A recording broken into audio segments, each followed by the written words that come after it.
माता सरस्वती की पूजा अर्चना बड़ी ही श्रद्धा के साथ की जाती है। मान्यता है कि सरस्वती जी की पूजा करने से ज्ञान की प्राप्ति होती है। कहते हैं कि सरस्वती जी अपने भक्तों के जीवन का अंधकार दूर करके उन्हें प्रकाश अर्थात ज्ञान की ओर लेकर जाती है। इससे व्यक्ति को अपने जीवन का सही अर्थ समझ में आता है और वह समाज कल्याण में लग जाता है। माता सरस्वती को ज्ञान की देवी कहा जाता है।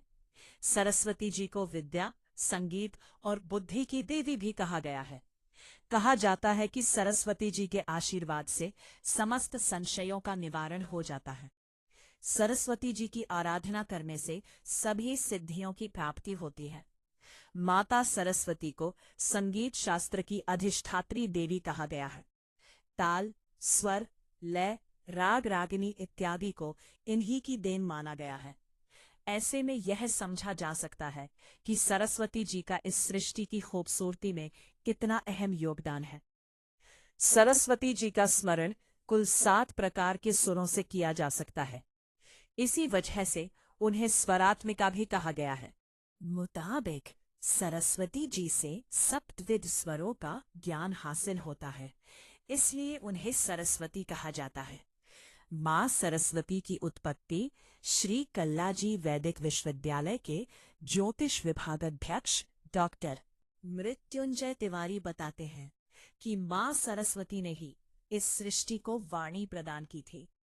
उनसे ही ज्ञान का प्रकाश सभी मनुष्यों को प्राप्त हुआ है। पौराणिक कथा के अनुसार जब ब्रह्मा जी ने सृष्टि की रचना का कार्य संपन्न कर लिया तो उन्होंने पाया कि सृष्टि में सब कुछ है, लेकिन सब मूक, शांत और नीरस है। सरस्वती जी वीणा वादिनी है। उनके वीणा वादन से संगीतमय जीवन जीने की प्रेरणा मिलती है। वीणा वादन करते समय मानव शरीर एकदम स्थिर हो जाता है। इस दशा में व्यक्ति का शरीर लगभग समाधि को प्राप्त हो जाता है। इसे एक प्रकार की साधना माना गया है। कहते हैं कि वीणा से निकलने वाली धुन मानव जीवन में मधुरता घोलती है। देवी भागवत में भी सरस्वती जी के बारे में विस्तार से बताया गया है। इसके अनुसार ब्रह्मा, विष्णु और महेश तीनों ही सरस्वती जी को पूजते हैं। इस प्रकार मानव द्वारा सरस्वती जी का पूजन सौभाग्य माना गया है। तब ब्रह्मा जी ने अपने कमंडल से जल निकाला और छिड़क दिया, जिससे मां सरस्वती प्रकट हो गई। उन्होंने अपने हाथों में वीणा, माला और पुस्तक धारण कर रखी थी। मां सरस्वती ने अपनी वीणा से वसंत राग छेड़ा। इसके फलस्वरूप सृष्टि को वाणी और संगीत की प्राप्ति हुई। वह तिथि माघ शुक्ल पंचमी थी। इसी कारण हर वर्ष इस दिन वसंत पंचमी मनाई जाती है और माता सरस्वती की पूजा की जाती है। वसंत पंचमी के उपायों से पाएं सफलता।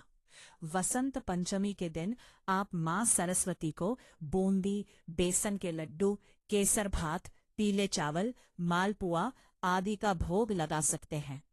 इससे देवी सरस्वती प्रसन्न होती है और भक्तों को शिक्षा, प्रतियोगिता, कला और संगीत के क्षेत्र में सफलता प्रदान करती है।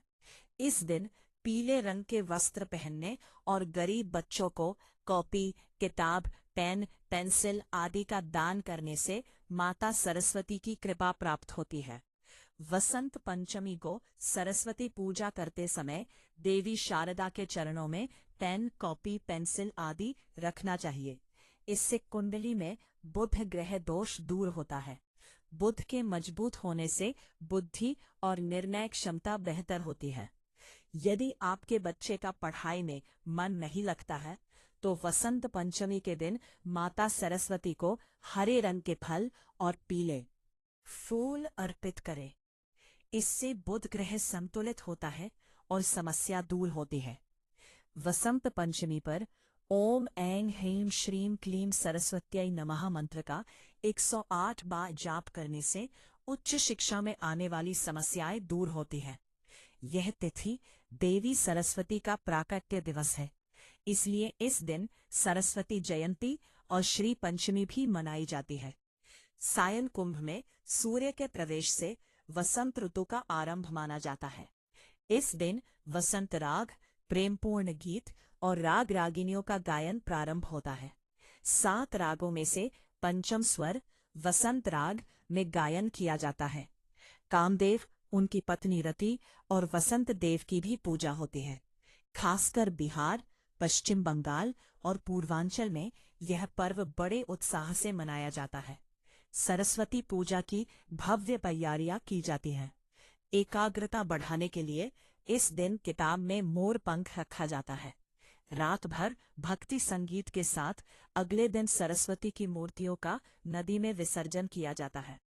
पूरा दिन खुले आसमान में पतंगबाजी और आपसी हंसी मजाक में बीत जाता है। वासंती रंग की मिठाइयों और अनेक व्यंजनों के साथ यह पर्व अत्यंत आनंदमय वातावरण में मनाया जाता है।